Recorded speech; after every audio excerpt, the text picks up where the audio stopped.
Écoute, je suis persuadé que tu en as déjà entendu parler. Crypto. Tendance ascendante. Mais qu'est-ce que tout cela signifie? Alors oui, ce ne sera probablement pas la vidéo la plus divertissante que tu verras sur la plateforme, mais je t'assure que ce sera l'une des plus informatives et importantes que tu n'auras jamais regardées. Car celle-ci fera office de guide complet afin de te faire passer de quelqu'un qui ne connaît peut-être pas grand-chose aux crypto-monnaies à un jour peut-être un crypto-millionnaire. Au cours de ces dernières semaines, j'ai créé un nouveau compte en appliquant à la lettre cette stratégie. Et ce portefeuille est déjà plus 150%. Si tu es nouveau ici, sois le bienvenu sur la chaîne du Crypto Harris. Je t'y partagerai une mine d'informations de manière à ce que tu puisses gagner de l'argent en crypto et mener le même train de vie que le mien. Je t'invite donc à t'abonner pour ne rater aucun des contenus à venir. Ceci étant dit, voici ce que nous allons aborder aujourd'hui. Dans un premier temps, nous verrons combien d'argent tu peux gagner en crypto. Dans un deuxième, comment trouver les crypto-monnaies de demain et faire tes propres recherches. Dans un troisième, quelle crypto acheter. Dans un quatrième, quelle est la meilleure stratégie pour maximiser tes profits. Dans un cinquième, je te révélerai ma stratégie, puis te partagerai les meilleurs conseils en crypto et les erreurs à ne pas reproduire. La première chose que je souhaite te montrer sont les variations que peut subir ton portefeuille crypto au quotidien. Par exemple, le jour de la tentative d'assassinat de Donald Trump, mon portefeuille a chuté de 20%. Cela peut être difficile pour les précardiaques d'entre vous, mais en toute franchise, ces baisses sont normales et totalement saines. Je ne m'inquiète pas trop car même avec ce crash massif, si tu regardes mon PNL, ce compte est en hausse de plus de 150%, ce qui compense largement cette baisse. Tu l'auras compris, adopter une bonne stratégie te permettra de naviguer sereinement au sein de cet écosystème crypto-monnaie. Alors oui, il est stressant pour un débutant de voir son portefeuille chuter de plus de 10 000 $ en une journée.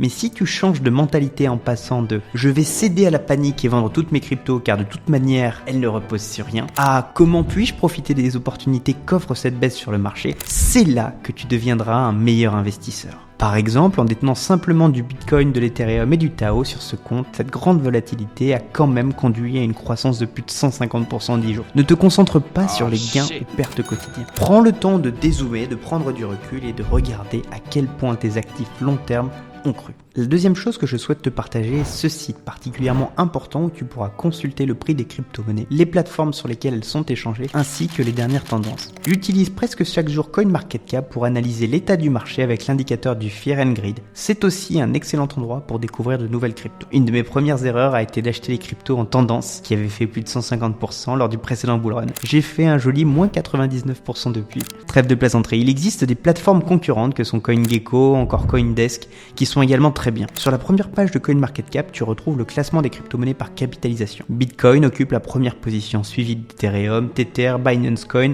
et enfin Solana. L'une des plus grandes erreurs que font les débutants en investissant dans les crypto-monnaies est de simplement regarder leur prix. Par exemple, ils disent qu'un Bitcoin à 62 000 $ est beaucoup plus cher que 138 $ pour Solana. En réalité, il est très important de regarder la capitalisation boursière totale et comment les marchés évoluent sur les graphiques à 24 heures et 7 jours. Ce qui me plaît particulièrement chez CoinMarketCap est son affichage clair et élégant. Maintenant, abordons la question dans quelle crypto-monnaie investir. Il y a probablement des milliers de vidéos YouTube et d'articles qui recommandent différentes cryptos et des projections de gains phénoménaux. Au pire, tu obtiendras un mal de tête en lisant tout et son contraire. Au mieux, tu investiras dans des projets au petit bonheur la chance. Deux approches importantes sont à privilégier pour définir ce que tu achèteras. La première est d'acheter les crypto-monnaies les plus populaires.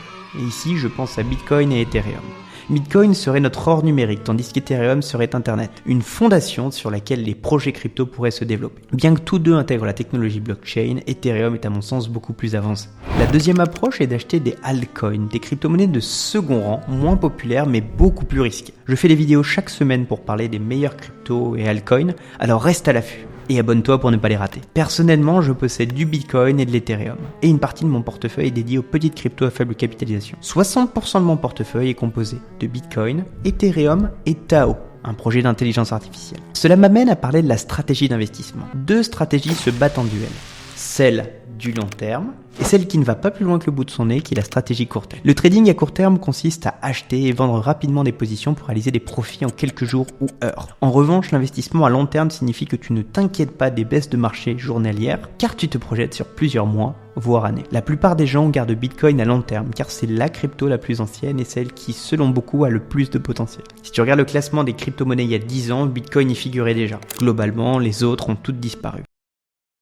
Cette stratégie comporte bien des avantages parmi lesquels économiser sur les frais de trading, être moins emprunt à ses émotions et tu peux gagner beaucoup plus d'argent sur le long terme sans avoir à constamment surveiller le marché. Le risque est que le marché des crypto-monnaies soit très volatile, donc tu pourras aussi perdre de l'argent. Quant aux stratégies à court terme, on parle régulièrement de scalping, day trading, swing trading. Cela implique de rester constamment informé des dernières nouvelles, des tendances et des prix. J'utilise un mélange des deux stratégies. Environ 40% de mon portefeuille est investi à long terme et 60% est dédié au trading actif à court terme. J'ai aussi une règle selon laquelle une partie de mes profits à court terme est réinvestie dans des investissements à long terme, ce qui me permet de faire croître ce portefeuille au fil du temps. Cette stratégie fonctionne bien pour moi car je suis à temps plein en crypto-monnaie. Enfin, pour commencer à investir, tu as besoin d'un portefeuille pour stocker tes crypto-monnaies et d'une plateforme d'échange pour les acheter et les vendre. J'utilise personnellement BitGet, mais tu peux également aller chez Binance ou Coinbase. D'ailleurs, je t'ai mis un petit lien dans la description pour avoir des réductions sur tous tes frais d'achat et de vente. Tu peux évidemment sécuriser tes comptes avec des outils tels que l'identification à 2 facteurs. Pour plus de sécurité, tu peux envoyer tes crypto-monnaies vers un portefeuille physique de type Ledger.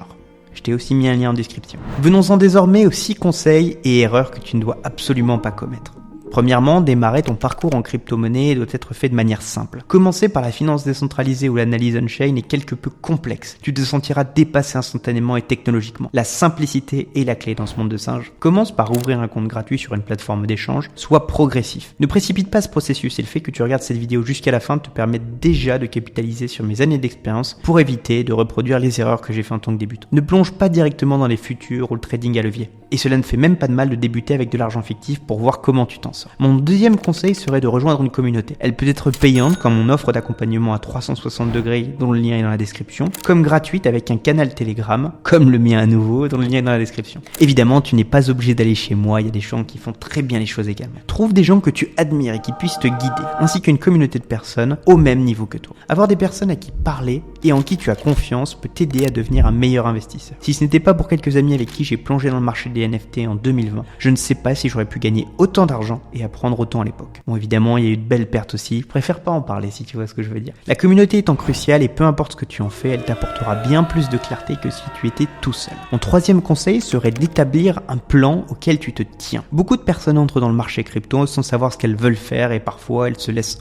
emporter par leurs émotions et finissent par perdre plus d'argent que si elles avaient suivi simplement leur plan. Quatrième conseil, utilise Twitter. C'est là que se trouve la majorité des informations et que tu pourras accéder aux stratégies de différentes personnes. Cinquième conseil, prends tes bénéfices. Ne sois pas trop gourmand. Beaucoup de personnes ont fait l'erreur lors du précédent bull run de ne pas vendre en espérant que les crypto-monnaies telles que le Dogecoin atteignent des sommets jamais atteints. Un célèbre dicton dit que si tu es frustré, il y aura toujours un meilleur coup à faire demain. Si tu es en gain, n'attends pas trop longtemps au risque de tout perdre. Il est important de savoir quand encaisser, même si cela peut sembler prématuré car les cycles de hausse sont toujours suivis de cycles de baisse. Bon, tu sembles l'avoir compris, si je suis en crypto-monnaie depuis tant d'années, c'est que je pense qu'elle offre une magnifique opportunité à beaucoup pour devenir riche. Et tu peux en faire partie. Comme le dit une célèbre citation, le meilleur moment pour investir était hier ou le mois dernier. Mais le deuxième meilleur moment pour investir, c'est aujourd'hui. Alors si tu as aimé, merci de t'abonner et d'aimer. N'oublie jamais que c'est nous, la nouvelle bourgeoisie.